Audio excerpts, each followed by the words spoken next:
O tema da mensagem é Mantenha a paz e receba o favor. O título da mensagem é Mantenha a paz e receba o favor. Eu quero iniciar essa mensagem justamente falando sobre a sua vida espiritual. A sua vida espiritual. Eu queria que você entendesse a ilustração que eu quero usar agora. Eu usei ontem no curso de maturidade no Espírito, estou dando aula de sábado no curso de maturidade no Espírito. E eu falei ontem, usando como base o texto do profeta Ezequiel. O profeta Ezequiel nos conta sobre um trono, e debaixo do trono começa uma nascente. E a nascente desse rio, ela vai indo, né? A nascente é debaixo do trono. E ela vai indo, à medida que a água vai se afastando, o rio vai se afastando do trono, a água vai ganhando volume. A água vai ganhando volume. A nascente é lá no trono. Então não tem por que ganhar volume à medida que se afasta. Seria o contrário. Porque não tem como incorporar água no meio do caminho. Só tem uma nascente. A nascente é lá no trono. O lógico, o geológico, seria a água sair já com torrente daqui, do trono. Então, obviamente, está falando sobre algo sobrenatural, algo espiritual. A água sai e o profeta caminha no leito daquele rio que se forma. E você se lembra da ilustração? O cantor Fernandinho fez até uma música. Não sei se foi Fernandinho, se foi o outro lá, o David Kinlan, fez até uma música. As águas que cobrem vão crescendo, né? Tornozelo, joelho, lombo, até que a água cobre inteiramente o corpo. E eu usei essa profecia para ilustrar a vida cristã, a nossa vida cristã. E eu queria que você entendesse a ilustração. Não quero falar do progresso. Eu quero falar já da água profunda. Por favor, preste atenção em mim. A vida cristã, ela é saborosa quando você está mergulhado. Na superfície, se você está nadando, ela não tem o mesmo sabor. Você está me entendendo? Eu estou conseguindo ser claro para você? Eu preciso ser claro para você. Se eu não estiver sendo claro, você me avisa, porque daí eu vou tentar ser mais didático. O sabor, a vida cristã tem um sabor, ela é saborosa, ela não é um fardo. Ela não é um peso, ela não é uma religião morta, pesada, enfadonha, que você tenha que carregar, que você tenha que cumprir com peso no coração, que você tenha que abrir mão de coisas com sofrimento, que você tenha que abdicar de gostos e direitos em nome de uma recompensa futura. Não. A vida cristã, ela tem sabor, ela tem alegria, ela tem desfrute, já nesta vida, já agora, nesta terra, ela já é saborosa agora. Você não precisa sofrer vendo o The Town na televisão e ficar pensando assim: queria tanto estar lá no autódromo de Interlagos, no The Town, mas eu sou crente, não posso ir. Não precisa, porque a vida cristã não é uma vida de você sofrer para fazer renúncias. Se você faz escolhas, como tudo na nossa vida, você faz escolhas, sim ou não? Quando você decide casar, você faz escolhas. Você escolhe nunca mais jogar futebol, você escolhe nunca mais ter amizade, você escolhe nunca mais ser feliz. Brincadeira, brincadeira, brincadeira, é brincadeira, brincadeira. Quando você escolhe casar, você faz escolhas, sim ou não, meus irmãos? Então, mas existe um sabor no casamento que faz compensar, faz valer a pena. Então a vida cristã é saborosa, não quando você está na superfície. Ela é saborosa quando você mergulha. Quando você está imerso, submerso, a vida cristã é imersiva, diga imersiva. A vida cristã é imersiva. Quando você está imerso, aí a temperatura da água é aconchegante. Aí a respiração acontece fácil. Você não precisa se debater para respirar. Você respira embaixo da água. Você me entende?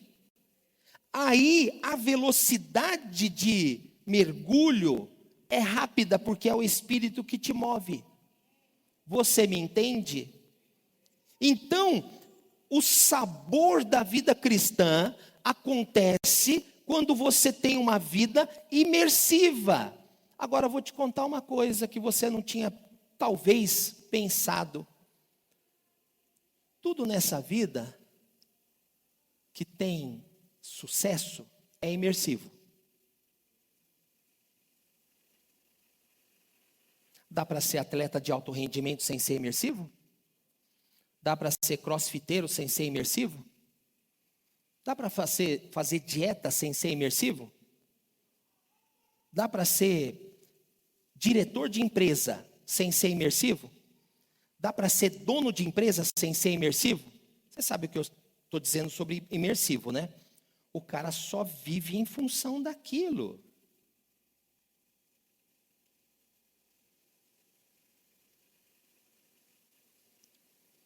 Por favor, me responda. Aí mesmo no seu lugar, você não precisa falar alto. Você já viu o cara que é apaixonado por crossfit, como é que é, né? Ele não pode ver um pneu na rua. O cara não pode ver um pneu da rua que ele já faz assim, ó.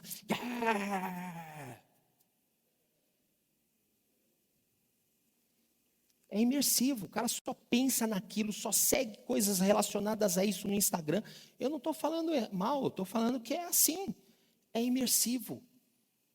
Dá para fazer medicina sem ser imersivo? Um jovem. Você conhece algum jovem que está estudando para fazer medicina? Alguém aqui conhece algum jovem que está estudando para fazer medicina? Levanta a mão. Conhece? Conhece? Esse jovem tem vida social? Me fala, por favor, me responda. Tem vida social? O que esse jovem faz? E não critica ele, porque ele é imersivo. Você vai conversar com o jovem, ele fala, eu estou estudando lá, estou fazendo as provas da FUVEST dos anos passados. Eu estou fazendo prova da FUVEST de 1954. Nem tinha. É imersivo.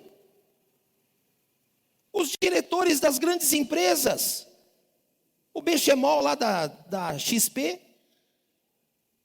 tudo que ele faz é em volta do negócio dele. Sim ou não, meus irmãos? A vida cristã é imersiva. Ou seja, o melhor da vida cristã, você vai desfrutar quando você mergulhar. Diga, tem que mergulhar. Diga para o teu vizinho, irmão, tem que mergulhar. Você está entendendo? Por isso é que eu te falo, olha aqui para mim, ó aqui, ó. Está entendendo o que eu estou te falando? Eu vou te falar uma sequência principal para você mergulhar. Ó. Estou ensinando você como é que você faz agora para correr no trampolim. Você já pulou no trampolim?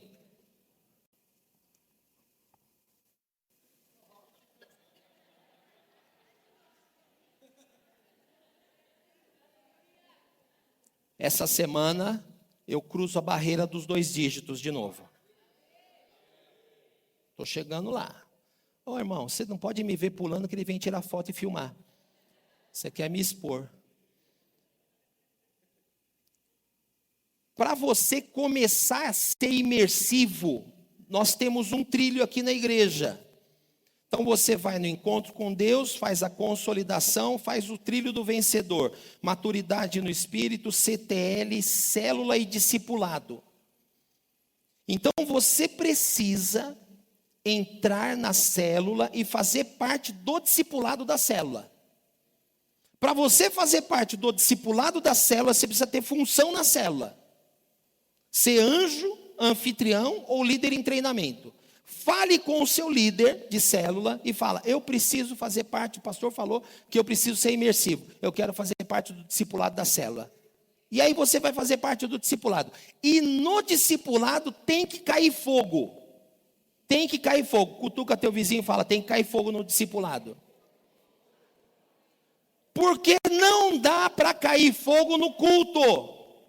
O fogo do culto é geral. O fogo da célula é parcial, porque às vezes tem visitante. E aí se cai o fogo na célula, o visitante fica assim, ó. E a gente fica com vergonha. E a gente não quer escandalizar. Mas no discipulado, lasca fogo. É o fogo que leva você lá para baixo.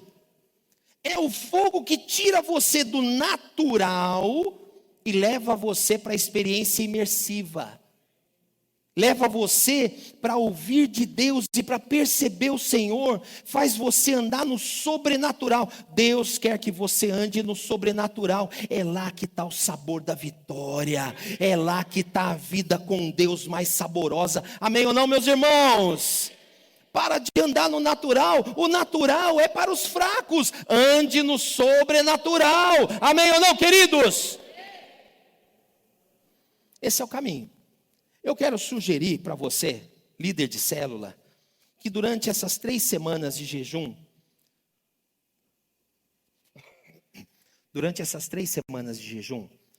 eu quero sugerir que vocês não foquem em trazer visitante para a célula. Eu quero que vocês foquem em fogo na célula. Leiam um livro, façam santa ceia na célula e tenham tempo de intensidade no louvor e na oração. Orem uns com os outros, tragam fogo para a célula. Fogo do Espírito Santo. Não se preocupem em trazer visitantes para a célula. É a minha sugestão. Aí depois disso, depois do período do jejum, foco total em sair para fora e trazer as pessoas para serem salvas. Amém, meus irmãos? Eu quero começar a mensagem trazendo essa introdução, porque eu quero falar sobre a paz. E você encontra essa paz quando você mergulha no Senhor. A paz que excede todo entendimento, a paz que preenche o nosso coração. A paz que te abre caminho para receber das bênçãos do Senhor, para viver o favor de Deus. Ter paz com Deus.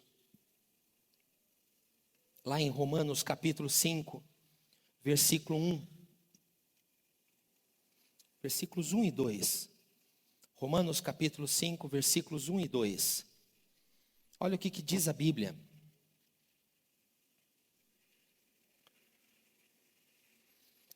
Justificados, pois, mediante a fé.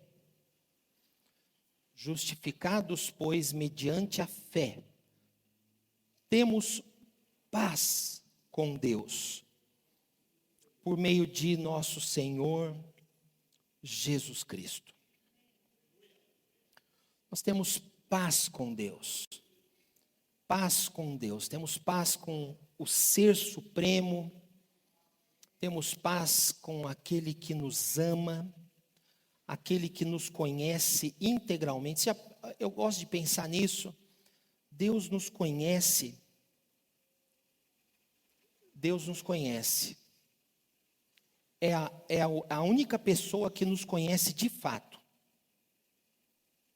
É a única pessoa que nos conhece de fato. Ninguém nos conhece de verdade. Só Deus nos conhece. Conhece nossas intenções, conhece nossos segredos. Ninguém mais nesta terra conhece. Ninguém. Nós temos filtros. Nós usamos filtros. Você imagina se um dia na vida nós não usássemos filtros e nós falássemos a verdade, toda a verdade. Nós destruiríamos todos os nossos relacionamentos. Terminaríamos o dia sem amigos, sem casamento e sem filhos. Sem emprego, sem emprego. Terminaríamos o dia sem nada. Um dia falando só a verdade, só a verdade.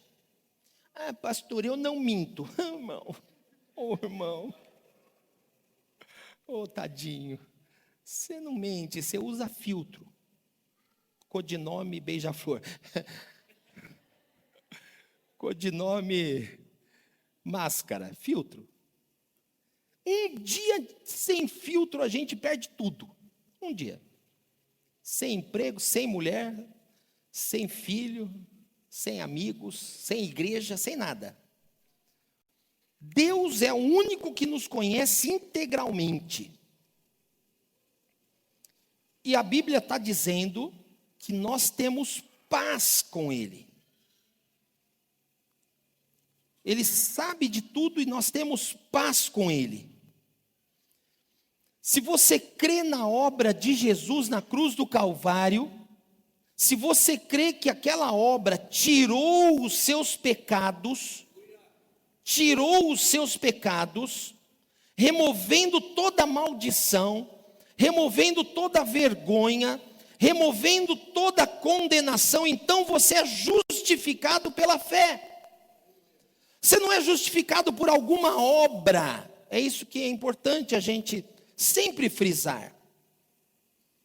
Você não é justificado por alguma obra de justiça, por nenhuma obra de justiça, por nenhum ato de bondade. Você não é justificado por alguma coisa boa que você possa fazer. É inteiramente pela fé. E essa justificação te trouxe paz com Deus. Como é que nós temos acesso a essa paz? Esta paz é a chave para a cura de todos os problemas emocionais que eu e você podemos ter. Você está me entendendo? É essa paz que nós precisamos ter acesso. É essa paz que vai fazer você tomar decisões sábias. O que acontece quando nós não temos acesso a essa paz? A gente se precipita. A gente mete os pés pelas mãos. A gente fica eufórico ou deprimido. Eu não gosto muito da palavra deprimido, mas eu não estou encontrando outra melhor. A gente fica tão feliz que às vezes se compromete com coisas que não deveria. Na Bíblia tem casos assim. O rei Saul, uma vez, eufórico que estava, ficou tão empolgado que ele fez um voto. Ele falou assim: olha, nós vamos ganhar hoje a batalha, a guerra. Hoje a gente vai ganhar. Então eu quero lançar um voto aqui. Ninguém do exército vai comer nada. Aquele que comer alguma coisa vai ser morto diante do Senhor. E justamente, quem comeu alguma coisa foi o seu filho Jonatas. Na euforia, no calor da pressão da batalha, ele fez um voto de tolo. Não cumpriu o voto. O povo não deixou ele cumprir o voto. Graças a Deus.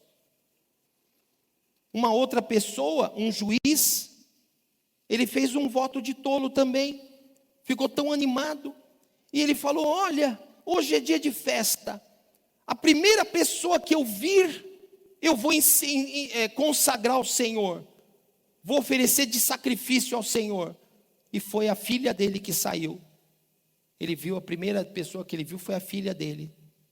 Ele cumpriu o voto. A menina saiu para chorar que ela não ia se casar mais. E depois foi consagrada como uma sacerdotisa, como uma pessoa que ficou consagrada a Deus. Por que as pessoas se precipitam? Fecham negócios apressadamente, sem ouvir de Deus, sem ouvir conselho, no calor da pressão. Vendem, compram, se associam, rompem sociedades. Por que as pessoas explodem e jogam fora oportunidades? Por falta de paz. Porque não tem paz no coração. Mas por que não tem paz? Porque a falta de paz começa com a falta de paz com Deus. Você está me entendendo? A religião não confere paz com Deus. A religião, o máximo que a religião faz é conceder alívio na consciência. O máximo que a religião faz é dar alívio na consciência. E é por pouco tempo. Tem prazo de validade curto. Mas a paz com Deus é a fé na obra de Jesus que dá. Quando você crê que foi resgatado, a obra na cruz teve efeito na tua vida, então esta fé produz em você uma convicção de que Deus não é seu adversário, de que Deus não está contra você, de que Deus está aprovando você, você é aprovado por Deus, apesar de você não atingir o padrão ainda. Você não atingiu o padrão ainda, mas Deus está trabalhando na tua vida. Diga: Deus está trabalhando na minha vida. Fala para o teu vizinho assim: irmão, calma, eu chego lá. Irmão, calma, eu chego lá. Fala para ele: calma que eu chego lá. Eu estou caminhando. Alguns vão mais devagar do que outros. Alguns vão em passos de cágado. Sabe o que é cágado, né? Tartaruga, jabuti e cágado. São 3 espécies do mesmo bicho. Alguns vão em passos de cágado, bem devagarzinho. Outros vão mais rápido, vão em passos de lebre. Mas calma, você está chegando lá, você vai chegar lá. O Espírito Santo está trabalhando na tua vida. O Espírito Santo não vai deixar você continuar a ser do jeito que você é. O Espírito Santo te ama, você é filho de Deus. Tem filho que dá mais trabalho do que outro. Tem filho que é mais desobediente, tem filho que é mais obstinado. Tem filho que puxou mais um do que mais outro. Mas no final das contas, o pai vai investir nos dois. No final das contas, o pai vai disciplinar todos os filhos. Por quê? Porque ele quer que os filhos sejam aperfeiçoados. Assim é o nosso pai. Ele vai aperfeiçoar você. Ele vai investir na sua vida, ainda que isso lhe custe metade dos bens que ele tem, como foi o caso do pai do filho pródigo, que investiu na educação do filho dele metade dos bens que ele tinha. Você está me entendendo? Então Deus não vai deixar que você continue do jeito que está. Então calma, você vai chegar lá. O Senhor está trabalhando na tua vida. Ele não é teu adversário. Ele não está torcendo para você quebrar a cara. Ele não está torcendo para você ser prejudicado. Ele vai conduzir todas as coisas para que você chegue bem. Ele está trabalhando para o teu bem. Sim ou não, meus irmãos? Então você precisa ter paz com Deus. Esse é o primeiro passo. Quando você tem paz com Deus, o resto se aquieta na sua vida. Quando você tem paz com Deus, você vai ter paz com os outros. A falta de paz com Deus reflete em falta de paz com os outros também. Vocês me entenderam? Veja o versículo 2 de Romanos 5. Por intermédio de quem obtivemos acesso pela fé a essa graça na qual estamos firmes. Ou seja, o versículo 1 nos fala que nós temos paz com Deus, por meio de nosso Senhor Jesus Cristo. No versículo 2 fala, por intermédio de quem? Por meio de Jesus Cristo. Obtivemos acesso pela fé. Então, pela fé nós temos paz. Pela fé nós temos acesso a esta graça, na qual estamos firmes. A graça nos faz firmes. Você está firmado na graça. Você não está firmado na lei, você está firmado na graça. Muitos pensam que sua obediência lhes dá segurança. Não é sua obediência. Você sabe? Vou te contar. Sabe quais são as pessoas mais difíceis de serem alcançadas pelo Evangelho? Você está prestando atenção em mim? As pessoas mais difíceis de serem alcançadas pelo Evangelho não é, por exemplo, o pai de santo. Talvez você pense, pastor, é o pai de santo que invoca todo tipo de entidade. Não é não. Não é não. Você sabe que o pai de santo, ele tem sede. Ele só está bebendo água que não é potável, mas ele tem sede. Quando ele vê água cristalina, ele cai, mergulha. Ele tem sede, é fácil. A gente mostra água cristalina para ele, ele fala, não, pula de cabeça. Sabe quem é mais difícil? Duas pessoas. É o crente ferido pela religião. Como esse é difícil. Porque ele se torna crítico. Crente ferido pela religião se torna crítico. Então ele vai na igreja e ele ouve o pastor pregar, ele ouve os testemunhos, ele ouve as coisas sendo faladas, ele pensa, eu já sei como é que é. Já tive lá. Já tive nos bastidores. Eu sei como é que funciona. Esse não é alcançado. Esse não é alcançado. Porque ele não se permite alcançar. O seu senso de justiça própria é inalcançável. E sabe qual que é o segundo tipo que é pior? É aquele que acha que é perfeitinho. É o bom cidadão. Conhece alguém assim? Bom cidadão? Gente, eu não prejudico ninguém. Eu pago minhas contas. Eu nunca fico devendo nada para ninguém. Eu sempre cumpro o que prometo. Conhece alguém assim? O bom cidadão. O bom cidadão é difícil de se converter, porque ele tem firmeza na idoneidade dele. Eita, como é difícil pregar para o bom cidadão. Como é difícil você mostrar para o cidadão que a idoneidade dele não o sustenta diante de Deus. Como é difícil mostrar para o bom cidadão que toda a pureza dele é trapo de imundície diante de Deus.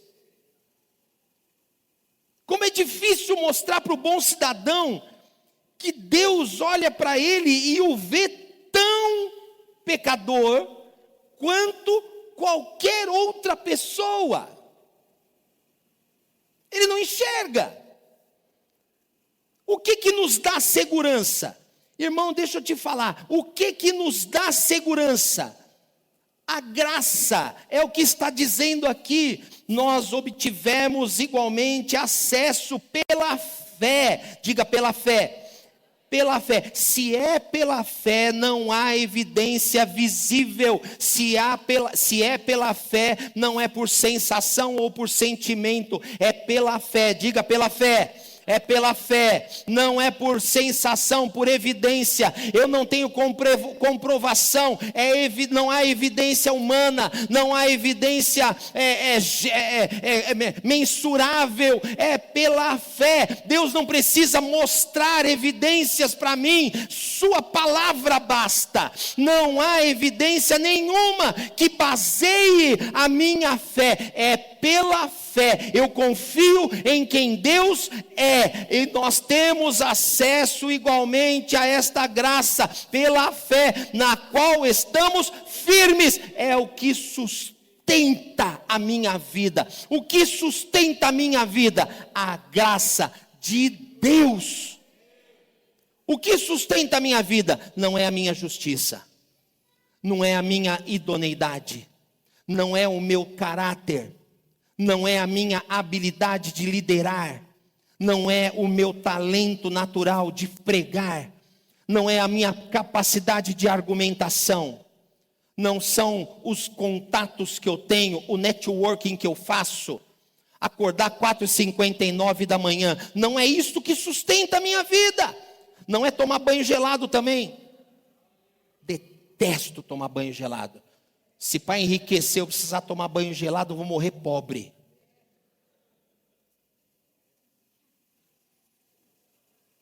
Eu gosto de banho quente, fervendo. Eu entro assim no banheiro, a água está caindo assim, ó. Eu entro já com o coador de café aqui, ó. O meu café eu faço debaixo do chuveiro.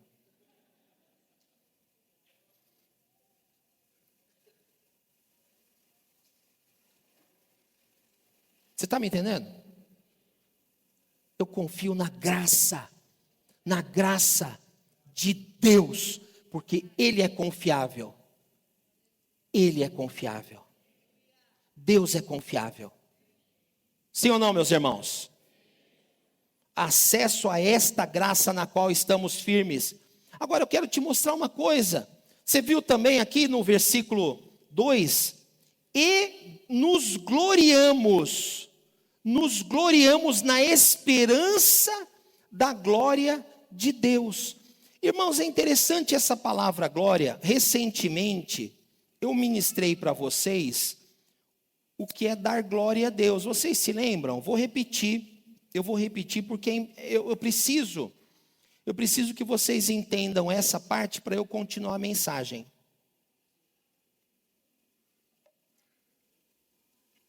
Dar glória a Deus.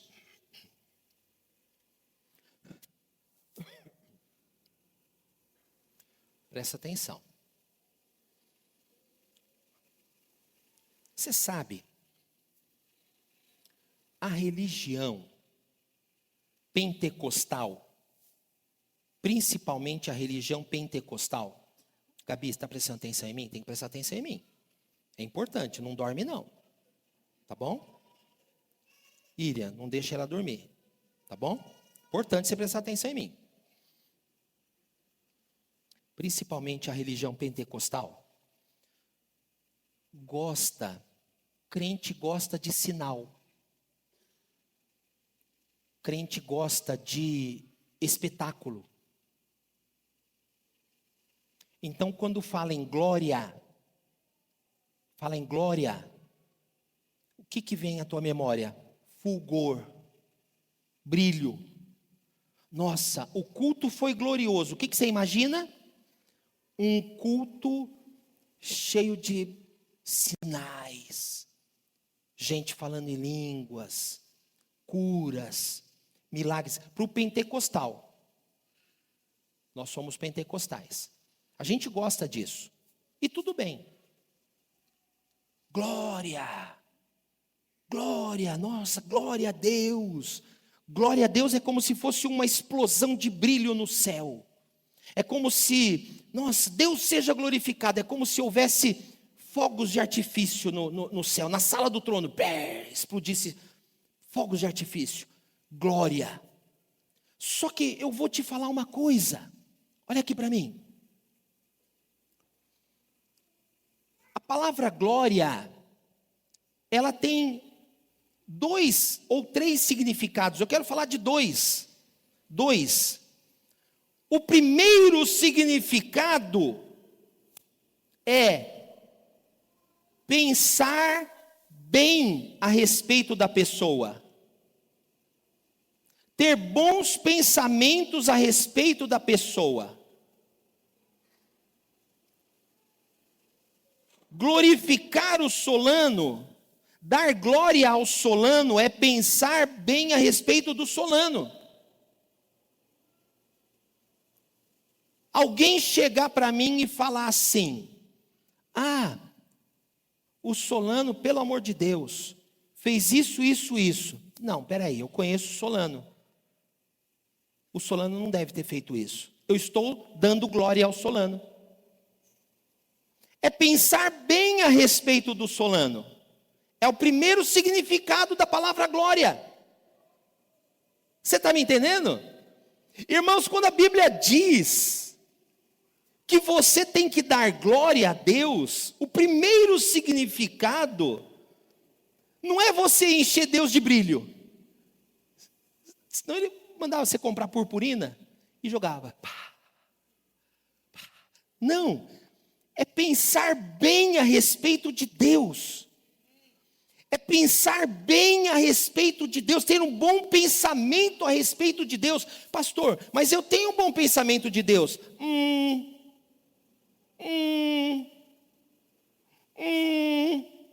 Será?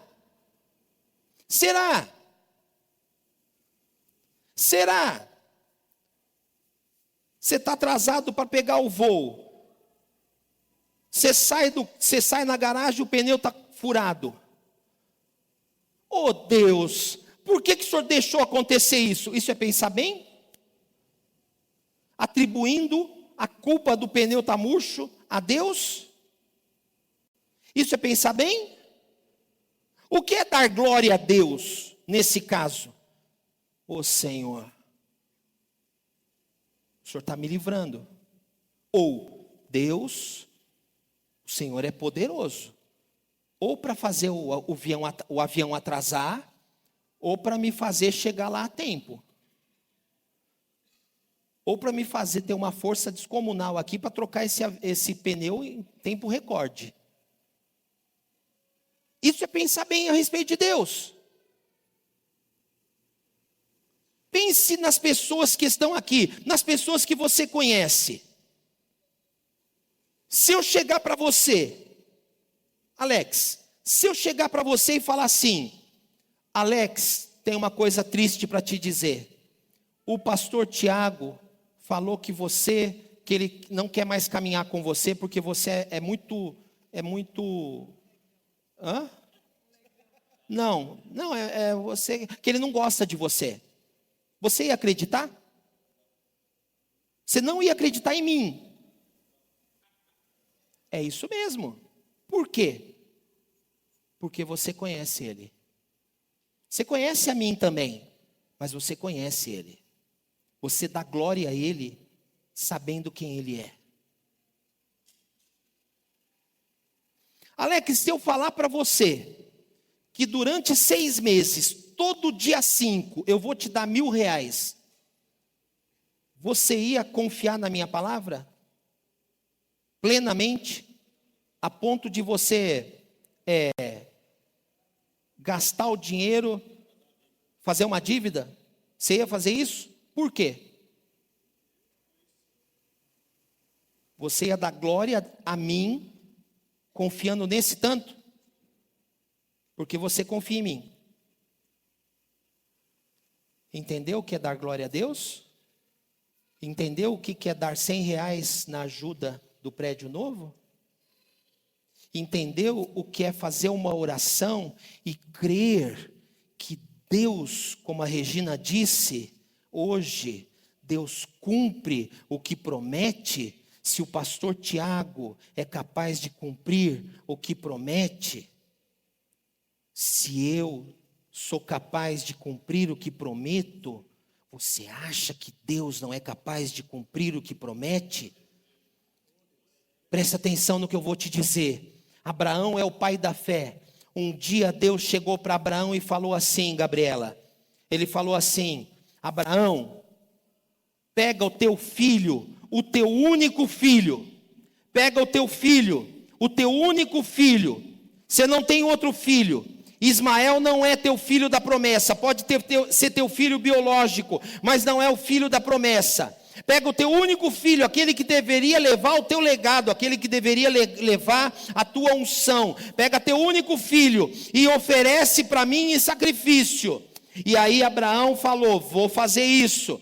Pegou a lenha, colocou nas costas de Isaque. Você conhece a história. Eu quero ler esse texto para você. Eu aprendi recentemente que eu não posso presumir que os irmãos saibam do que eu estou falando. Eu quero ler com você o texto. Então, por favor, vá comigo em Gênesis capítulo... Será que é 22? Vamos ver se é 22. Deus prova Abraão. É 22. Então diz assim: depois dessas coisas,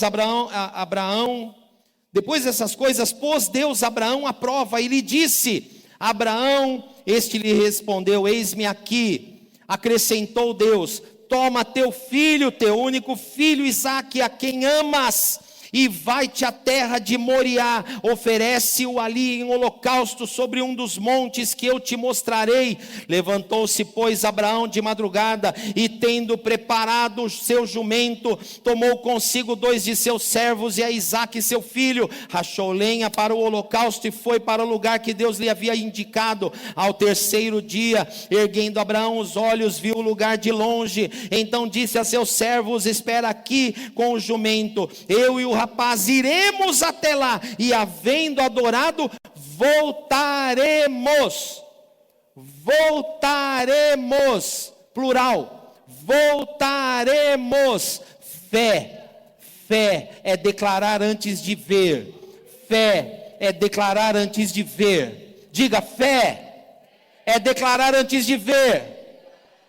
Voltaremos para junto de vós. Tomou Abraão a lenha do holocausto e colocou sobre Isaque seu filho. Ele, porém, levava nas mãos o fogo e o cutelo. Assim caminhavam ambos juntos. Quando Isaque disse a Abraão seu pai: meu pai. Respondeu Abraão: eis-me aqui, meu filho. Perguntou-lhe Isaque: eis o fogo e a lenha, mas onde está o cordeiro para o holocausto? Respondeu Abraão: Deus proverá para si, meu filho, o cordeiro para o holocausto. E seguiam ambos juntos. Chegaram ao lugar que Deus lhe havia designado. Ali edificou Abraão um altar, sobre ele dispôs a lenha, amarrou Isaque seu filho e o deitou no altar em cima da lenha, e estendendo a mão tomou o cutelo para imolar seu filho, mas do céu lhe bradou o anjo do Senhor. Jesus falou com ele. Anjo do Senhor é Jesus falando: Abraão, Abraão. Ele respondeu: eis-me aqui. Então lhe disse: não estendas a mão sobre o rapaz e nada lhe faças, pois agora sei que temes a Deus, porquanto não me negaste o filho, o teu único filho. Deixa eu te falar, Abraão ia matar Isaque, mas olha o que a Bíblia nos mostra. Olha o que a Bíblia nos mostra. Em Romanos 4:20 diz: que Abraão se fortaleceu, dando glória a Deus. O que quer dizer isso? Abraão teve um bom pensamento a respeito de Deus. Em Hebreus diz, deixa eu ver se eu encontro o texto de Hebreus. Em Hebreus 11. Abra comigo Hebreus 11. Hebreus 11. Hebreus 11. 17. Pela fé, Abraão, quando posto à prova, ofereceu Isaque. Estava mesmo para sacrificar o seu único unigênito, aquele que acolheu alegremente as promessas, a quem se tinha dito: em Isaque será chamada a tua descendência, porque considerou que Deus era poderoso até para ressuscitá-lo dentre os mortos, de onde também figuradamente o recobrou. Deus pensava tão bem a respeito, Abraão pensava tão bem a respeito de Deus, que ele pensou: se Deus mandou eu fazer isso, ainda que seja necessário eu matar Isaque, Ele vai me tirar Isaque da morte e vai devolver para mim. Isso é pensar bem a respeito de Deus. Você está me entendendo? Você está entendendo o que eu estou dizendo? Só que uma coisa Abraão não viu. Eu queria que você prestasse atenção nisso, irmão, porque eu estou convidando você para mergulhar fundo, num nível de fé que você jamais andou, num nível de fé que você jamais mergulhou. Eu estou chamando você para dar glória a Deus, declarando a bondade de Deus, pensando coisas boas a respeito de Deus, pensando que Deus vai fazer milagre quando você não vê. Abraão estava subindo com Isaque. Isaque perguntou para o pai dele: onde está o cordeiro? E ele falou: Deus proverá para si. Ele não estava vendo, mas enquanto ele estava subindo o monte de um lado, o cordeiro estava subindo o monte do outro. Deus já tinha provisto. Você não está vendo, mas enquanto você está subindo uma ladeira de um lado, enquanto você está passando por uma dificuldade de um lado, do outro lado da montanha, Deus já está trazendo a provisão. Enquanto você está passando dificuldade de um lado, está chorando de um lado, enquanto você está com o coração apertado de um lado, Deus já proveu o cordeiro do outro lado. Enquanto você não sabe do seu futuro, de um lado da montanha, enquanto você não sabe do seu futuro, de um lado da montanha, do outro lado, Deus já proveu para si o cordeiro. Deus já providenciou a resposta, Deus já providenciou a cura, Deus já providenciou o livramento, Deus já providenciou a vitória na tua vida. Porque você pensa bons pensamentos a respeito de Deus. Por quê? Porque Ele é fiel, porque Ele é bom, porque Ele não abandona. Tenha paz com Deus. Seja justificado pela fé e viva em paz com Deus.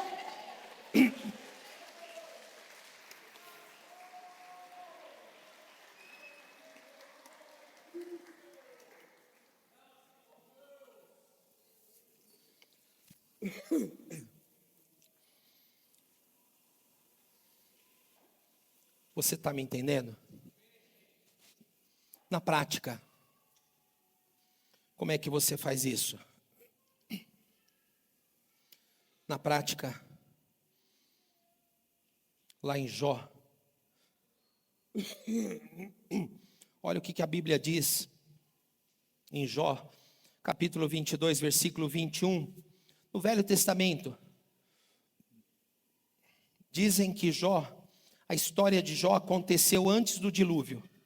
Alguns dizem, não sei se é verdade. Reconcilia-te, pois, com ele e tem paz. Desde o início das eras. Desde o início das eras. Reconcilia-te, pois, com ele e tem paz. E assim te sobrevirá o bem. Como é que você entra nessa condição de desfrutar do favor completo na tua vida? Deixa eu te falar, irmão, o favor, ele não é completo se você não desfrutar da paz. Você já vive abençoado. Muitos irmãos têm sido abençoados aqui, têm sido favorecidos. Outros nem tanto. Mas o meu apelo para você nessa manhã é para que você encontre um lugar de paz no Senhor. A paz começa com essa reconciliação pela fé. Justificados, pois, pela fé, tenhamos paz com Deus. Eu estava falando sobre viver isso na prática. Tem uma história na Bíblia, lá em 2 Reis. Eu quero encerrar com isso. 2 Reis, capítulo 4.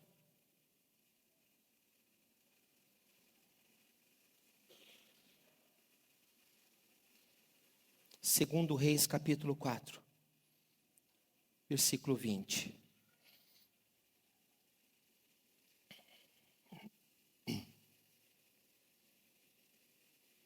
Eu vou ler a partir do versículo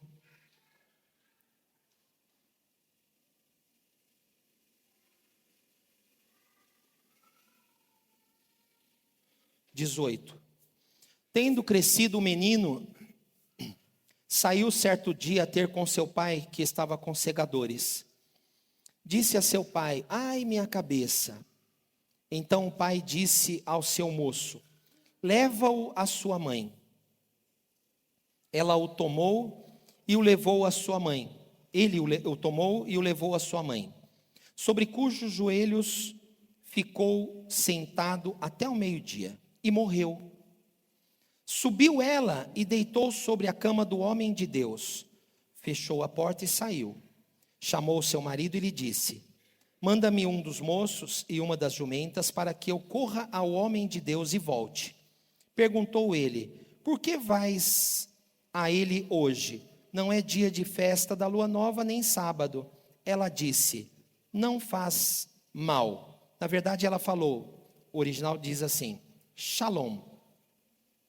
Foi traduzido não faz mal, mas no original diz shalom. A palavra shalom significa paz.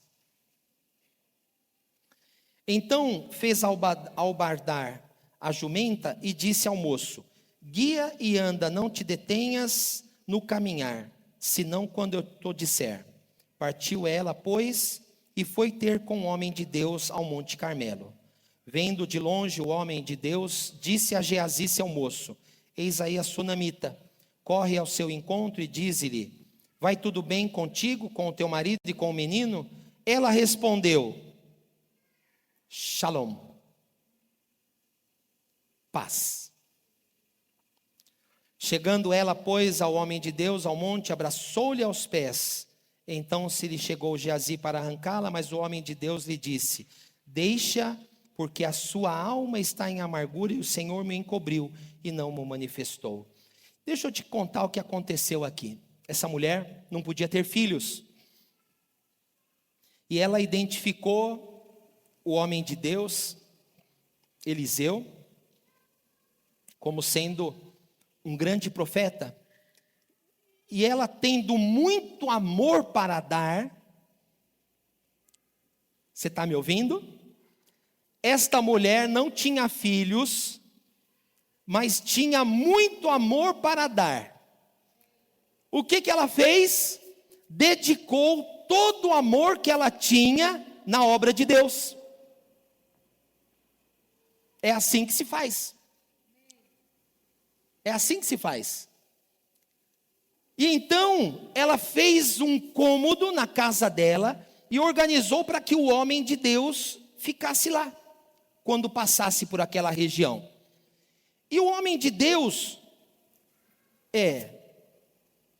retribuiu, porque a Bíblia não diz explicitamente, mas nos ensina através de princípios como esse. Cuida das coisas de Deus, que Deus cuida das tuas. Você tem muito amor para dar? Cuida das coisas de Deus, que Deus cuida das tuas. O homem de Deus falou: essa mulher não tem filhos, vou dar um filho para ela. Orou por ela e ela teve filho. O filho cresceu e um dia ficou doente. Por que crianças adoecem? A doença do filho, não sabemos qual era, doeu a cabeça, possivelmente meningite, não sabemos. Morreu. A mulher falou: puxa, Deus não faria uma coisa dessa. Deus não me daria uma bênção para me jogar na cara o meu pecado. Deus não me daria uma bênção para me expor à vergonha e à tristeza. Então ela põe o menino na cama que ela tinha preparado para o profeta e vai até o profeta. A alma dela está em conflito, porque a mente dela está sendo bombardeada, justamente com esses pensamentos. Deus está contra mim, porque tentações todos nós passamos, mas da boca dela não saiu palavra de incredulidade. O marido dela perguntou: por que você vai para a igreja, sendo que as coisas estão ruins? E ela não falou: não estão mesmo. Mas tenho que ir porque eu tenho responsabilidade. Não estão mesmo. Mas eu tenho que ir. Não tenho que fazer aqui, eu vou lá. Não tendo mais o que falar, ela falou: paz. Paz. Reconcilia-te com Deus e desfruta da paz. E depois vive o bem. Você já é reconciliado com Deus, experimenta a paz no teu coração, e o milagre vai chegar mais rápido na tua vida do que você imagina. Essa mulher foi tentada várias vezes, pelo menos 2 registradas na Bíblia. O que está acontecendo? Qual é o problema que você está vivendo? Qual é a situação difícil que você está falando? São situações, são ocasiões que muitas vezes as pessoas querem que nós falemos das dificuldades, das dores, querem que a gente fique falando e lambendo as feridas, e falando de quão difícil é a nossa vida, e quão difíceis são os problemas, quão difíceis são os nossos problemas, e céus, vida, meu Deus, como está difícil, como está pesado, como está complicado, eu não estou aguentando mais, e você pode assumir essa posição. Eu não vou te julgar, se você assumir essa posição, eu vou chorar com você, eu vou pegar no seu braço, eu vou chorar com você, eu vou te abraçar, eu vou carregar você no ombro, se for o caso, eu vou te acolher, eu não vou te julgar, em momento nenhum eu vou te julgar, mas existe um caminho melhor, existe o caminho da fé, existe o caminho daquele que experimenta a justificação pela fé, tem paz com Deus e declara a palavra de fé, glorifica a Deus, porque tem bons pensamentos a respeito de Deus, sabe que Deus cumpre o que promete, sabe que Deus não é o pastor Tiago, sabe que Deus não é o pastor Marcelo, e se o pastor Tiago e o pastor Marcelo podem cumprir palavras, muito mais é o nosso Deus, muito maior é o nosso Deus. Este sim tem palavra que não se move, tem palavra que não se mexe, tem palavra que é eterna.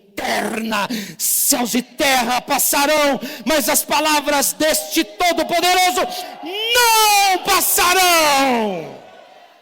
Eu convido você a ficar em pé agora, em nome de Jesus.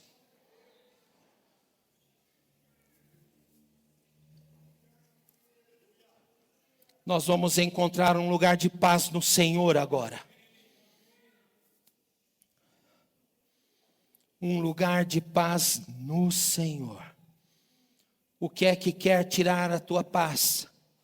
São tantas coisas, irmãos.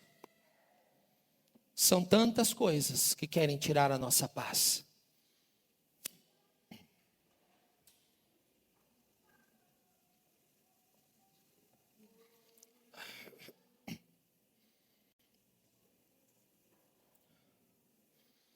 São tantas coisas que querem tirar a nossa paz. Eu poderia, você sabe, eu poderia dizer para você que eu ia orar por você, para você receber paz. Mas não é assim. A paz, ela flui. Ela não vem, ela vai. Porque a paz, ela é o resultado de uma pessoa que mora dentro de você. Dá glória a Deus, meu irmão. Dá glória a Deus tendo bons pensamentos a respeito de Deus. Abraão pensou tão bem a respeito de Deus que ele falou: se Deus me pediu Isaac, é claro que Ele vai me fazer voltar Isaac da morte. É claro. Deus não falha. Deus não falha. É claro, só pode. Só pode. É claro que Ele vai fazer Isaac ressuscitar. Num tempo em que ninguém falava de ressurreição, Abraão descobriu o que é ressurreição. Feche os teus olhos, por favor. Vamos cantar ao Senhor. Encontre um lugar de paz. Glorifica a Deus falando aquilo que você crê no Senhor. Senhor, o Senhor é minha cura. O Senhor é a minha saúde. O Senhor é a minha paz. O Senhor é a minha paz. O Senhor é a minha alegria. Aleluia.